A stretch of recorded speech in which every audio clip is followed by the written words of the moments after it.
도널드 트럼프 전 대통령, 야, 입이 굉장히 거칩니다. 입이 진짜로 거칩니다. 이번에는요, 미시간주하고요, 위스콘신주에 가서 유세를 했는데 이 유세의 첫 마디가 이겁니다. 임기 첫날 난 전기차 보조금 지원 명령 폐기에 서명할 것임을 약속한다. 다시 말해서 전기차에 보조금을 주지 않겠다는 뜻입니다. 그것도 말입니다. 임기 첫날 끝낼 거라는 거. 임기 첫날. 그만큼 전기차 문제는요, 지금 도널드 전 트럼프 대통령에게 중국만 키워주는 역할을 한다.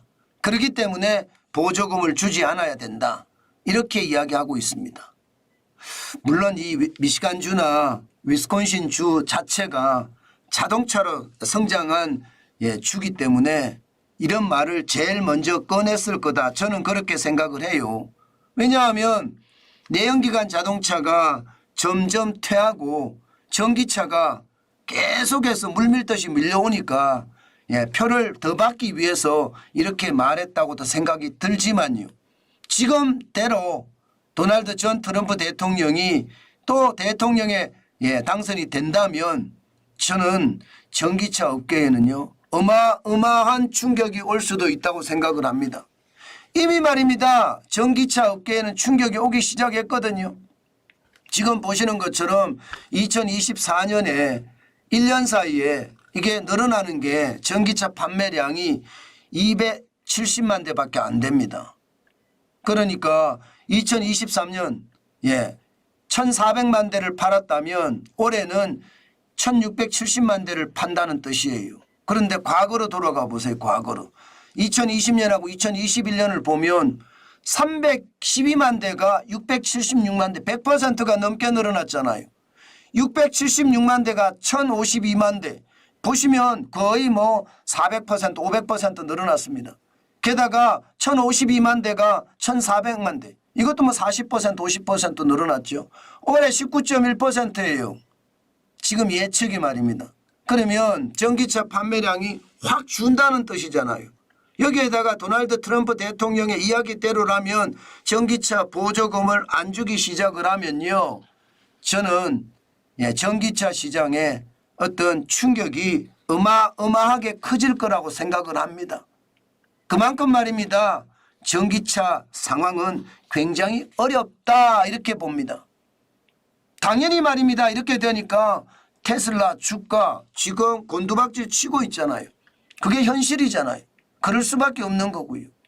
실질적으로 도널드 트럼프 대통령의 이 말은요, 결국 말입니다. 중국을 견제하자는 이야기거든. 중국을 견제하자.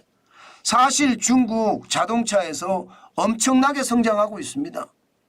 지금 2023년에 자동차 수출이 491만 대예요. 2018년에 89만 대에 비하면요, 이게 적어도 말입니다.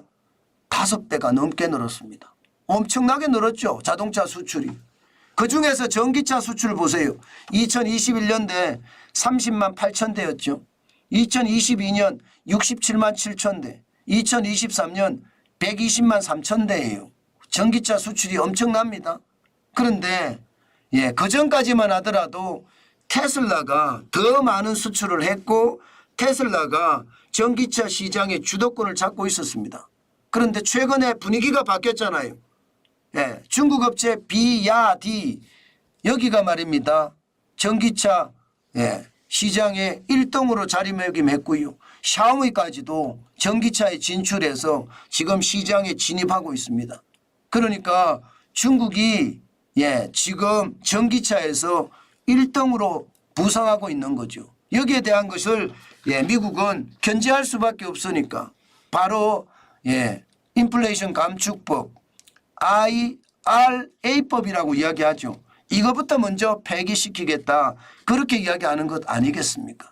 인플레이션 감축법이 결국은 전기차 보조금을 주는 법인데 이 법을 완전히 없애겠다. 저는 그렇게 인식이 됩니다. 그렇게 되면 여러분, 저는 자동차, 뭐 현대자동차는 제가 봐서는 더 유리할지도 모르겠습니다. 그러나 우리 전기차 배터리 업체들은 타격을 받지 않을까요? 실질적으로 LG 에너지 솔루션은요, 4월 3일 기준으로 37만 6천 원까지 떨어졌거든요. 저는 그 이유가 결국 도널드 트럼프 대통령의 어떤 당선이 많이 유리하고요. 또 이것이 말입니다. 당선이 됐을 때 LG 에너지 솔루션에는 그만큼 타격이 되기 때문에 아마 주가가 이렇게 빠진 것은 아닐까, 저는 그렇게 봅니다. 전기차는요, 미국이 전기차 생태계 안에서 확실하게 말입니다. 1등이라는 자리매김을 하지 않는 한 미국 시장도 닫고 유럽 시장도 닫고 아마도 그럴 겁니다. 그만큼 말입니다. 전기차 시장 앞으로 파란을 예고한다. 저는 그렇게 생각합니다. 그렇기 때문에 여러분, 시장 분명하게 봐야 됩니다. 게다가 도널드 트럼프 전 대통령은 지금 현재까지 여론조사를 보면 조 바이든 대통령을 제치고 대통령이 될 가능성 굉장히 많습니다. 그런 상황이라면 우리 산업계도 그에 대한 발빠른 대책 반드시 필요하리라고 생각을 합니다. 이게 조 바이든 대통령과의 밀월은 참 좋았습니다. 그렇지만 도널드 전 대통령이 또 대통령으로 당선한다면 우리에게는 또 한 번의 시련을 가져다 줄 거예요. 이것을 대비해서 우리가 어떻게 할 것인가, 거기에 대한 대책들 확실하게 마련하고요.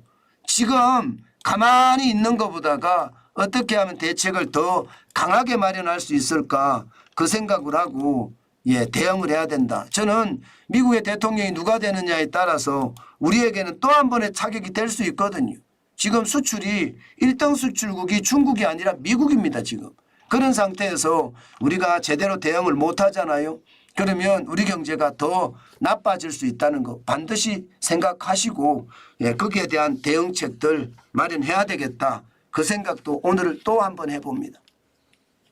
참 수출 중심으로 하는 대한민국이라는 국가는요, 어떻게 생각하면 해야 될 것도 많죠.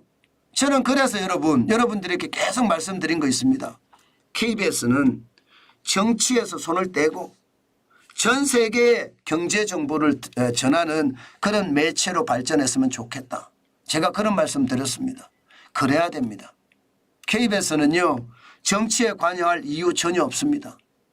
정치에 관여하지 말고 정권의 나팔수가 되지 말고 전 세계 특파원을 내보내서요, 그 지역의 정보를 국민들에게 소상히 전해주는, 그러면 대한민국의 국민들이 이게 더 큰 하늘을 볼 수 있지 않을까요? 더 큰 하늘을 보면서 더 큰 꿈을 키우는 것, 저는 당연히 그래야 된다고 생각합니다. 뭐 BBC도 그렇잖아요.